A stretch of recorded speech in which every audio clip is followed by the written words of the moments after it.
Hey VC, where do you get inspired to make videos? Obviously, a lot of us, you go crate digging, come across some amazing records, you find them at a salvage store or a Craigslist. Sometimes just get lucky and stumble upon things, and so you showcase those things. Sometimes you have a whole collection of an artist and you want to showcase them, and I've done a lot of those, and I really enjoy doing thematic videos occasionally.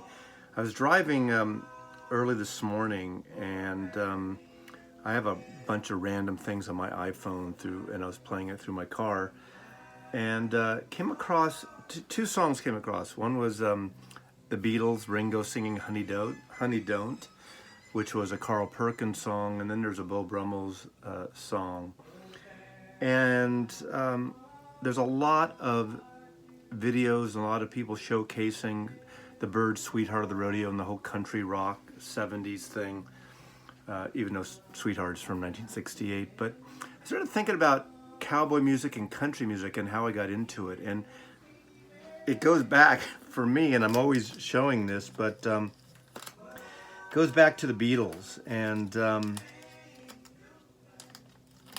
I didn't know really what country music, when I was a kid, it wasn't hip, and it's still not hip to some people, but obviously with alt country and indie country and Americana and the whole, 60s sound. I think I got into the whole 60s Bakersfield sound of Buck Owens and then Merle Haggard because of rock bands, and I wasn't into the whole cliche Nashville thing until later, and even some of that, the slickness stuff, doesn't appeal to me, but there's some great artists that you get into. And obviously the Beatles yesterday and today, and Beatles 65.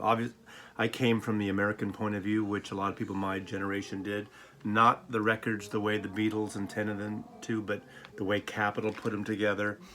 And What Goes On this song, and on this, Honey Don't, Carl Perkins. And then I realized, well, wait a second, Act Naturally, Ringo sang, and that was a Buck Owens song. What Goes On is on here that, the Beatles created, and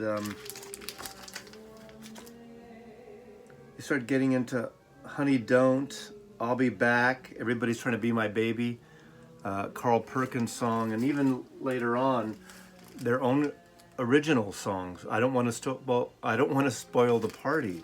What a great country song! You didn't think of that as country songs, but because of that, I got into Buck Owens because of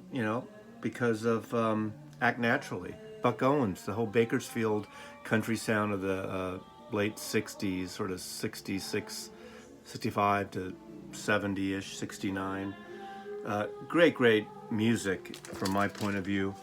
And then I just can't get through the 60s of country not showing this, but the Byrds, even before this, were doing country songs on their album, kind of country music. And then you can obviously mix that in with folk music. But another band that really got me into it in San Francisco, and seeing them live, as well as this album, The Grateful Dead. You all know Skull and Roses. This is later, this is 1971, but on this record is Mama Tried. And, I wasn't really hep or into listening to Merle Haggard. I mean, obviously there was Okie from Muskogee, which is sort of a redneck anti-hippie song, but in a way I bought it because it was campy. But it was a great record.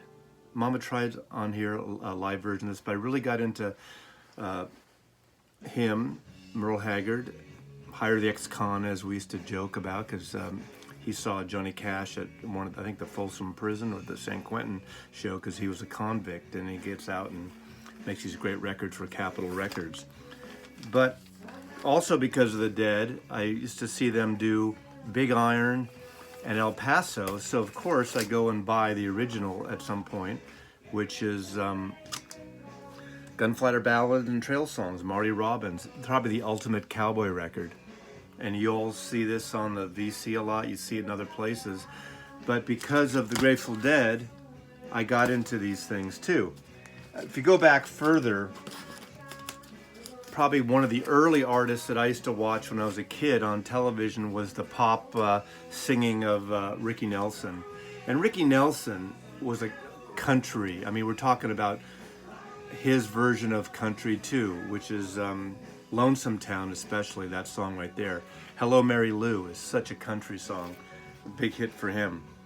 But he did the whole post Elvis rockabilly thing, and that brings me to this. I don't have it on vinyl, but the $1 Million Quartet.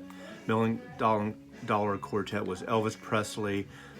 I want to say Carl Perkins, Johnny Cash, Jerry Lee Lewis. Am I getting it wrong? Come on here. Carl Perkins, Jerry Lee Lewis. But, you know, the Sun Records, $1 Million Quartet. This is kind of a cool collection. But that really got me into a lot of rock and roll and country back and forth on that. So, in the 70s, he does this Garden Party with that, with the song Garden Party. Basically, him confessing and telling people he wants to do his songs his way, not be the teen idol any longer. And this is a great record.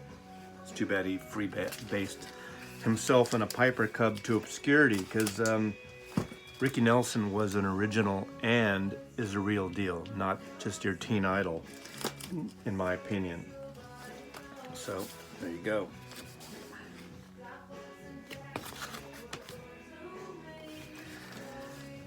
Also, you know, growing up too, Creedence Clearwater Revival, they had a real country flavor to theirs. On this, It Came Out of the Sky, Cotton Fields, Poor Boy Shuffle, Feelin' Blue. You know their music. There's so much country influence in this too, and it got me to search out other artists and other bands, even though, you know, they were the king of the 4-chord original song, but they were really great. Also, as a kid, just as a novelty it is, the last song on this, Happy Trails, Quicksilver, plus that cowboy cover. You know, what kid from my generation, cowboys, baseball, and then the Beatles, and rock and roll, and Quicksilver Messenger Service, psychedelic from San Francisco. They end up their record with Happy Trails, written by Dale Evans, as in Roy Rogers and Dale Evans, the song that they used to close out their TV show with every week. And again, the whole folk scene, the whole folk rock scene, where would we be without the great Lovin Spoonful?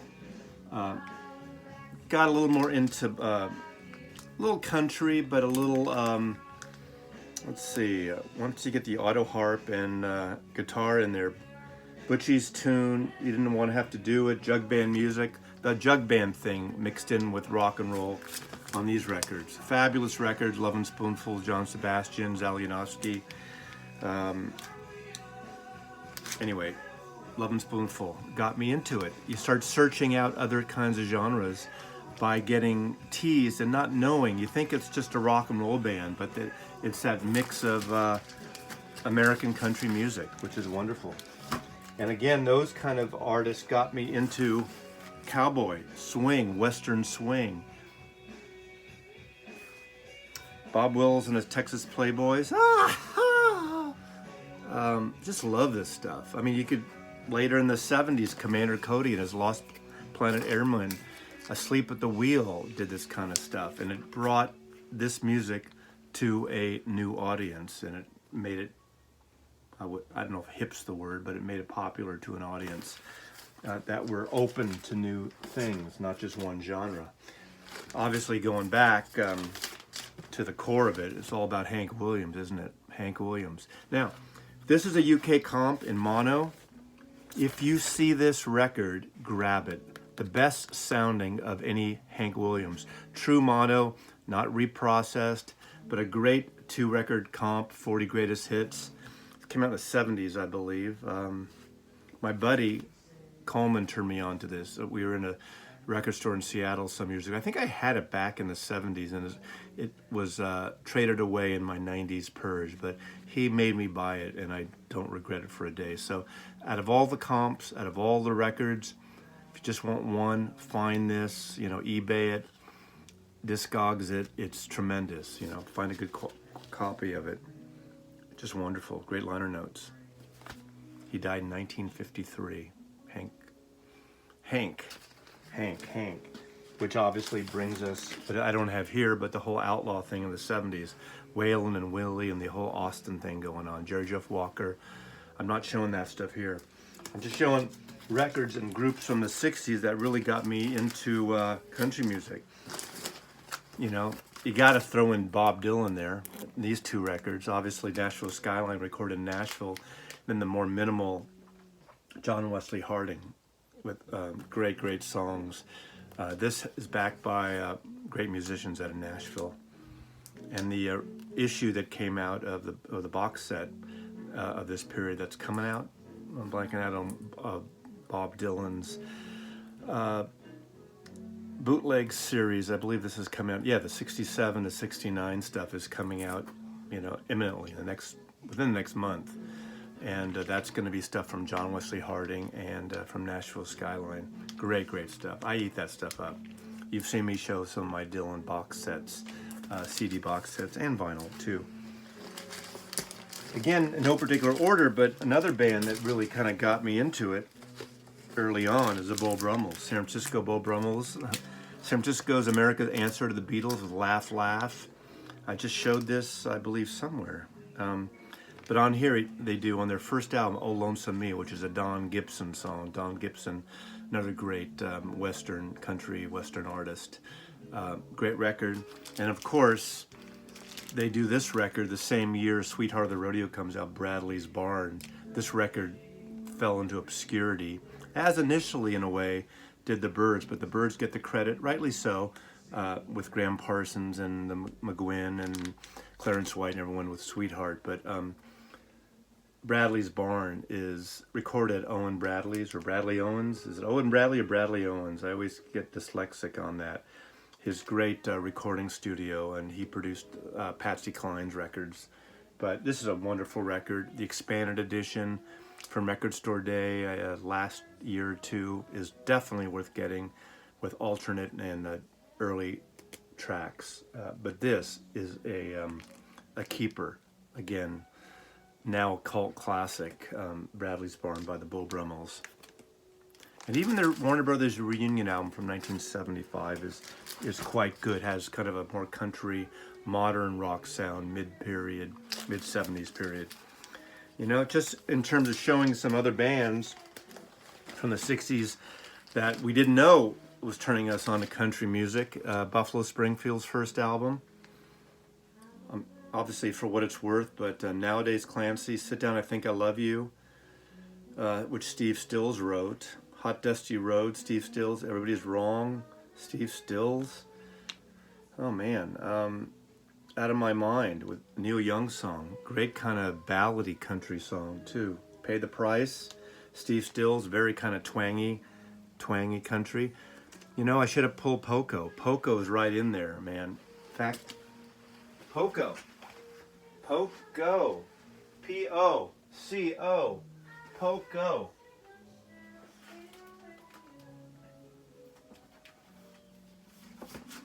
The band that almost never quite made it. Poco on Epic Records, picking up the pieces with Richie Furay, also who's in Buffalo Springfield. Jim Messina, you know, from Loggins and Messina. Great records, and they kind of morphed with different characters and different players. I like these Epic records the best. They hardly sold. Oh, great live album, Deliverin'. One of my favorites, A Good Feeling to Know. That should have been a great hit single, that one song. Great pop country song. Then they go to ABC Records, and that's when I actually worked for ABC. And we really promoted this record. Interesting side bit. The designer, art director who created this cover is Phil Hartman, who you know later from Saturday Night Live with his tragic death later on. But he was an art director, did a lot of album covers, and this was one of his album covers. But then they kind of, I think it was on this album, Crazy Love. They finally had a hit.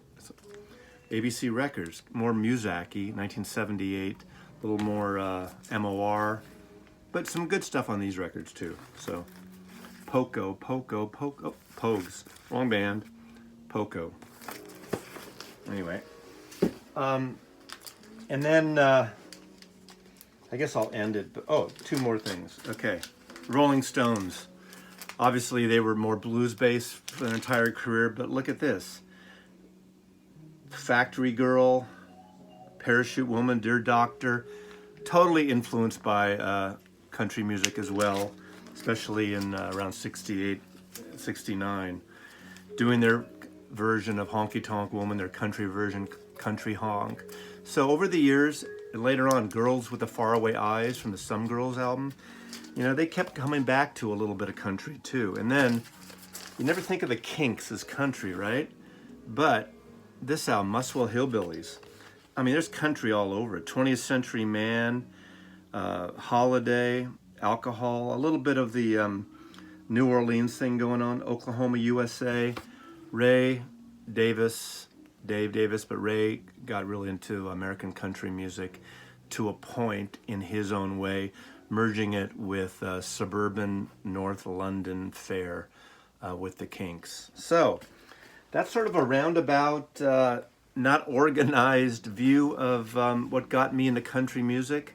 And I love country music, and with all the, I haven't even watched that country documentary yet, the Ken Burns documentary. I need to do that. It's on my list. But I'd love to do a big, elongated country video at some point, which I will, but not in the immediate future. I do want to watch that. It'll remind me of things. But I have an somewhat extensive country collection as well. So thanks for watching, and thanks for taking the time. Always comes down to the Beatles for me, as you know, and for a lot of us.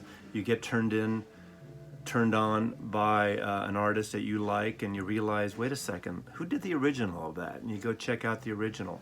It's a great way to be turned on. So I love bands doing cover music and introducing us to artists that we may never would have discovered without them. So Mazzy loves you. Thanks, VC. Until next time,